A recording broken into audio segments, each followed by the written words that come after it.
It started innocently enough, as these things always do.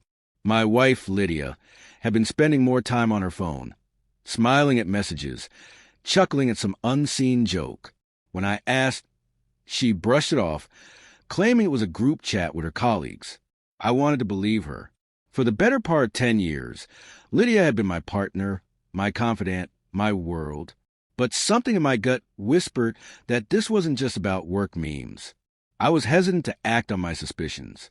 I've always believed in the sanctity of trust. But there comes a point where trusting someone blindly can make you a fool. That's why I started paying attention. Little things, really. An unfamiliar cologne lingering on her clothes. Her suddenly late nights at the office. Her disinterest in the life we had built together. It hurt, but I needed proof before I could confront her. One evening, she told me she was heading out with her girlfriends for a wine night. I nodded, pretending to accept her story. As soon as she left, I got in my car and followed her. My hands trembled as I watched from across the street. She stepped out of her car, smoothing her dress, and walked inside like she had done it 1,000 times before. I waited. 15 minutes later, a man joined her.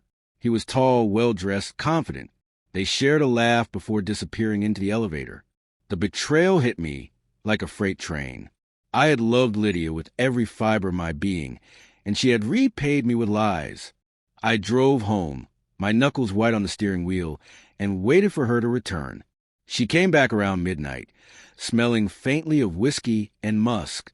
When I asked how her night was, she smiled and said it was great. I didn't confront her then. I needed time to process, to plan. I wasn't going to blow up my life in a fit of rage.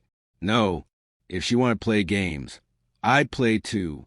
The first step was hiring a private investigator. If I was going to confront her, I needed undeniable evidence.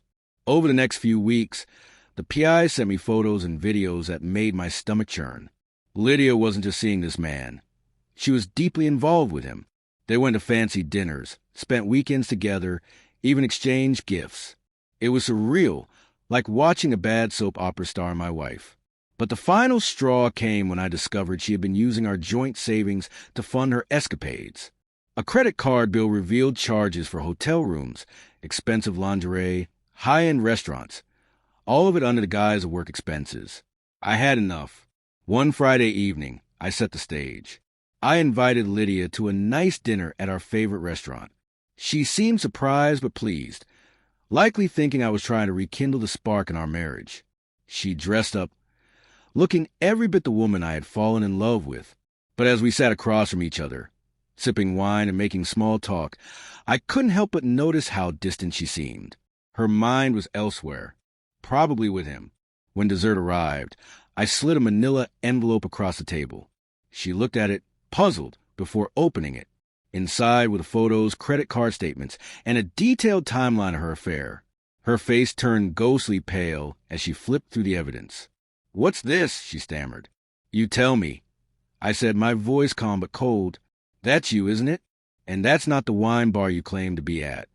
She blinked rapidly, her mouth opening and closing like a fish out of water. And then, to my disbelief, she laughed. It wasn't a nervous giggle or an apologetic chuckle. It was a full-throated, mocking laugh.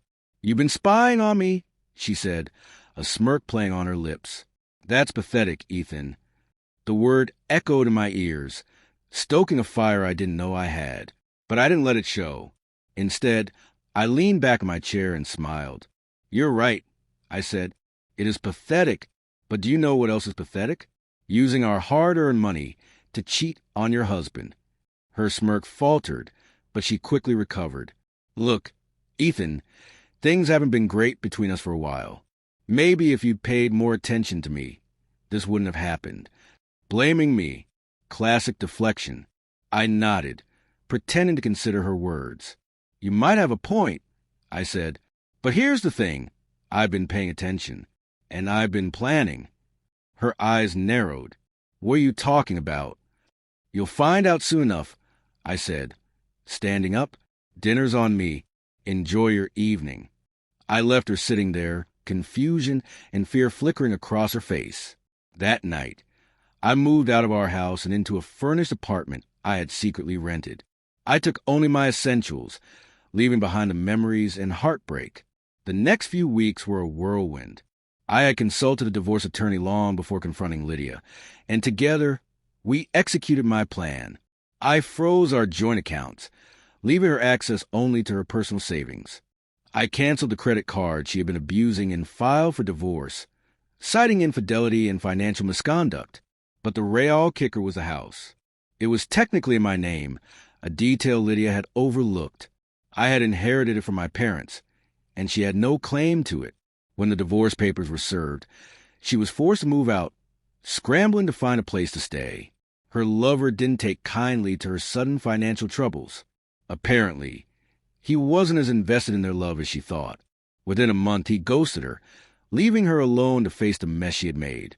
I didn't stop there. I had gathered evidence of her affair, not just of the divorce, but also to protect myself from any future claims she might make.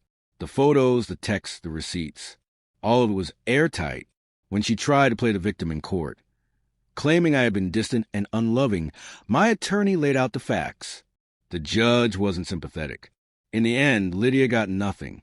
No alimony, no share of the house, and no sympathy from anyone who had heard the story. Her friends distanced themselves, unwilling to be associated with the fallout.